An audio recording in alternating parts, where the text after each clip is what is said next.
a house built in 1958 in St. Louis might have got a new kitchen in the year 1990, but it still needs another new kitchen. Yeah, it's just dated, right? And so even if they're clean, they're usually full of stuff. That's a big problem.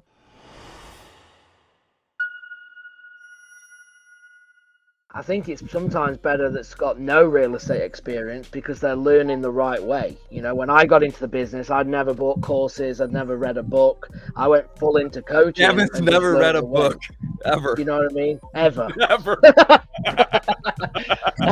And so I guess that, because if you take us or people that are doing deals in the single family and the multifamily, we've got bad habits for what you're teaching, right? So it's actually harder to break us because we want to go back to our comfort and just go. Let's lock this thing up. Let's get it done. And I think, Gavin, if it sounds like for that person that they might have the base qualities, but where I have to spend my time with that person is they're like, what's an ARV again? How do I run comps? And so each person has and I try to fill in the other side of whatever they are, whether they're the crock pot or the vase. I try to be that other thing for them. I can fill in either one. It just depends on I try to meet them at their level. I feel like I have both, crockpot and vase. I mean, I started with pre-foreclosure door knocking, so I had to have empathy in the conversation, but I always knew when to go in for the kill and ask for the close. Yeah, that makes us rare, Don. Yeah. So, but I think it was a product where I started too, because I started with pre-foreclosure, I started with distress. I had to have the empathy right out of the gate. I think for people who come into this industry and they don't have to have that empathy, the same level of empathy, you have to deal with somebody that's in distress, and you've built your foundation as a real estate investor. I think you're missing. It's harder at that point, I think, to acquire that quality because you've had so much success without it. If that makes sense.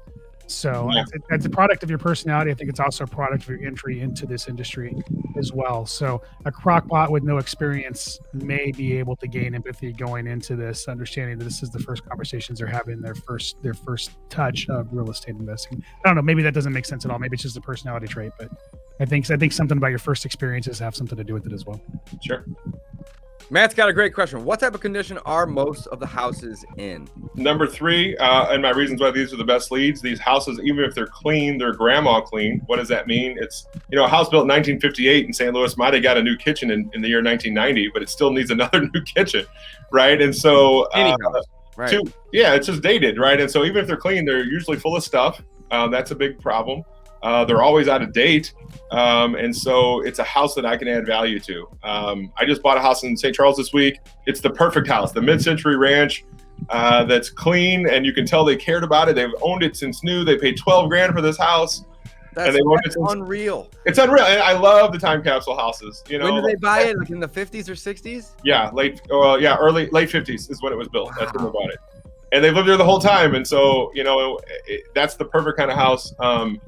Some people might walk in and go, I would never live here, but I mean, it's a clean house, but it was dated, right? It still had the paneling in the wrong places. It still had the carpet in the wrong places, and so those are, for you and us investors, it's a 2-week flip and we're back on the market. It's an easy house.